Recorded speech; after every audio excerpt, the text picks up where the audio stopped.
बर्बाद गुलिस्ता के लिए एक ही उल्लू काफी है। गुलिस्ता की हर शाख में उल्लू बैठा है, फिर अंजाम गुलिस्ता के लिए क्या होगा। उन्हें বলেছিলেন এই ফুল বাগান নষ্ট করার জন্য একটা হুতুম পেঁচায় যথেষ্ট, কিন্তু আমাদের দেখছি পার্লামেন্ট থেকে সরকারি অফিস সর্ব জায়গায় হুতুম পেঁচা বসেছে। তাহলে আমার এই সুজলা সুফলা সোনার বাংলার কি হবে? এই হুতুম পেঁচারা কখনো আবির্ভূত হয় আমাদের সংবিধানের দোহাই দিয়ে,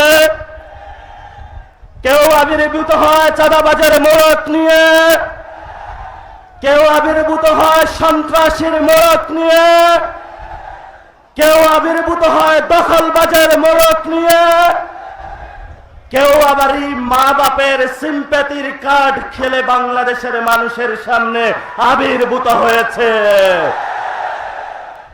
শেখ মুজিবের কন্যা শেখ হাসিনা বাংলাদেশের জনগণের বিরুদ্ধে দাঁড়িয়ে সিম্প্যাথির রাজনীতি করেছিল ভারতীয় বয়ানে। আমরা এখন দেখতে পাচ্ছি যেই জিয়াউর রহমান বলেছিলেন ওই রিভোল্ট বাংলাদেশের মানুষের পক্ষে দাঁড়িয়ে, সেই জিয়াউর রহমানের স্ত্রী বলেছিলেন গণতন্ত্রের আপসহীন নেত্রী, যিনি একদিকে বলেছিলেন ওদের হাতে গোলামির জিঞ্জির, আমাদের হাতে স্বাধীনতার পতাকা। সেই রাজনীতি আজকে বাংলাদেশের জাতীয়তাবাদী স্লোগান তুলে আমাদের সীমান্তে বাংলাদেশের মানুষকে নাগরিকের মর্যাদা ক্ষুণ্ণ করে ভারতের হায়দ্রাবাদের মতন আরেকটি তাবেদার রাষ্ট্র বানানোর কার্যক্রম চালাচ্ছে। শুনে রাখুন, বাংলাদেশের তরুণ প্রজন্ম 18 কোটি মানুষ। শহীদ ওসমান হাদি বলেছিলেন বাংলাদেশের মানুষ তোমরা দরকার হয় ঘাস খাও, তারপর অস্ত্র বানাও, আমাদের স্বাধীনতা আমাদেরকে রক্ষা করতে হবে। অনেক মুক্তিযুদ্ধের বয়ান হয়েছে, সময় এসেছে অগ্নি পরীক্ষার। কারা বাংলাদেশের সীমান্ত রক্ষা করবে, কারা ব্যাংক রক্ষা করবে, কারা বাংলাদেশের জনগণকে রক্ষা করবে, জাতির সামনে প্রতিদিন সত্যের আলোকের মতো স্পষ্ট হচ্ছে। আমরা তোমাদের হুঁশিয়ার করে দিতে চাই, নির্বাচনের সময় 3টি কথা ছিল। বাংলাদেশে একটি সুষ্ঠু নির্বাচন হবে, সেই নির্বাচনে তোমরা ইঞ্জিনিয়ারিং করেছ। দেশপ্রেমিক জনতাকে যারা ঐক্যবদ্ধভাবে বাংলাদেশের পক্ষে ভোট দিয়েছিল, সেই জনগণকে ধোঁকা দিয়ে প্রতারণা করে দিল্লির সাথে মিলে বাংলাদেশের মানুষকে বঞ্চিত করে এখন গেরুয়া পতাকা আমার বাংলাদেশের সীমানায় হাজির করেছ। বাংলাদেশ থেকে আমরা স্পষ্ট বলতে চাই, বাংলাদেশে আমরা কোন সীমান্তের হত্যাকাণ্ড সমর্থন করি না।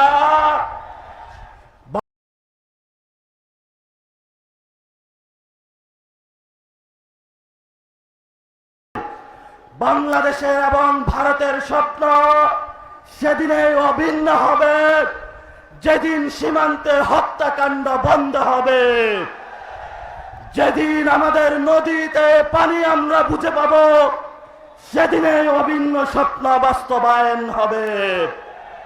বাংলাদেশে যেই দিন আমার কাঁটাতারে ফেলানির আর কোনো লাশ ঝুলবে না, অবৈধভাবে কোনো নাগরিকদের হত্যাকাণ্ডের শিকার হতে হবে না, নদীতে কৃষক পানি পাবে, আমাদের বাণিজ্যের ক্ষেত্রে কোনো বৈষম্য হবে না, আমাদের রাজনীতির ক্ষেত্রে নাক গলানো বন্ধ করবে, সেদিনেই আমরা ভারতের সাথে মর্যাদার সম্পর্ক কি হবে সেটা ভেবে দেখবো। ভারত, তুমি কান খুলে শুনে রাখো।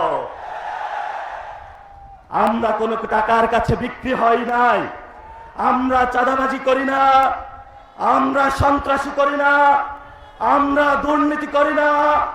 আমাদের লড়াই স্পষ্ট, বাংলাদেশের ইসলাম এবং সার্বভৌমত্বের লড়াই। গণতান্ত্রিক ভাবে আমরা ধৈর্য ধারণ করে এগিয়ে যাচ্ছি। এই ধৈর্য প্রক্রিয়ায় যদি আমাদের অশান্ত করার আরেকটি পায়তারা করা হয়, তাহলে 24 জুলাইতে যেভাবে বাংলার জনগণ রাজপথে নেমে এসেছিল, আরেকটি জুলাইতে বিএনপির পতন বাংলাদেশে হবে ইনশাআল্লাহ। শেষ কথা, তারা এসেছে। এই যে বাজেট হলো, এটা কোনো বাজেট নয়, এটা দলীয় নেতা কর্মীদের একটি গ্যাজেট, যেই গ্যাজেটের মাধ্যমে তারা চাঁদাবাজির স্বীকৃতি করতে চাচ্ছে বাংলাদেশে। এটা হাওয়া ভবনের যারা কতগুলো ব্যক্তির একটা গ্রুপ, যাদের হাওয়া ভবনকে তারা বৈধ করার জন্য, বাংলাদেশে ডাবল ডিজিটের দুর্নীতি করার জন্য জনগণের উপর একটি বৈষম্যের বাজেট আমাদেরকে চাপিয়ে দিয়েছে। আপনারা মাঠে ঘাটে সর্ব জায়গায় সতর্ক থাকবেন। এই বাজেটকে আমরা ধিক্কার জানাচ্ছি। এই বাজেটে আবু সাইদের রক্ত নেই, এই বাজেটে শহীদ ওয়াসিমের রক্ত নেই, এই বাজেটে শহীদ বুকদের রক্ত নেই, যেই বাজেটে আমাদের তরুণ প্রজন্মের কর্মসংস্থানের ব্যবস্থা নেই, সেই বাজেটকে আমরা ধিক্কার জানালাম।